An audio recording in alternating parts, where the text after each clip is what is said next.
More than 300,000 Filipinos in the United States could be deported under stricter immigration policies. That's according to Special Envoy to the U.S. Babe Romualdez.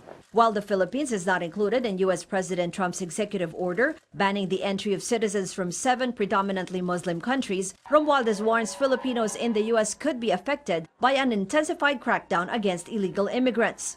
Romualdez says, though, that he did not see the list of names of Filipinos facing deportation and does not have information as to how the names were gathered. I received that information from our friends in Washington, D.C., that there's a list, I think from the Homeland Security, that there are about 310,000 Filipinos who are up for deportation. I think that these are mostly undocumented Filipinos that I've been able to identify. Romualdez adds thousands more Filipinos could be added to that list and advises those who don't have legal papers to consider leaving the U.S. soon. I think that they should really be prepared to go home. We have as many as about close to 800,000 Filipinos that are undocumented. I think that these are the Filipinos that are overstaying but may not necessarily be residing in the United States. So they too are now vulnerable. The Department of Foreign Affairs confirms there are up to 310,000 undocumented Filipinos in the U.S. out of the more than 3.4 million Filipinos and Filipino Americans there. However, the DFA says it believes information from the U.S. Department of Homeland Security will not lead to immediate deportations.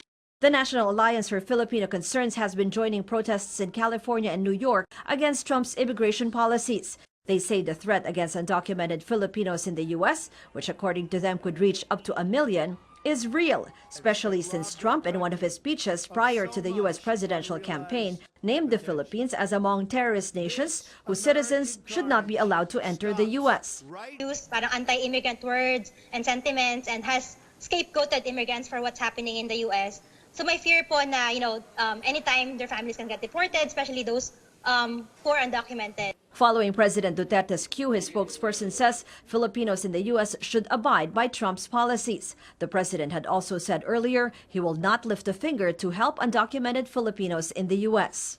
As far as the president concerned, he will abide by the decision of the U.S. government, simply because that the Filipinos there ought to be, well, they're all under U.S. law, so they should abide by. U.S. Ambassador to the Philippines Song Kim defends Trump's new immigration policies, stressing these were not driven by racism but by security concerns. Ruth Cabal, CNN Philippines.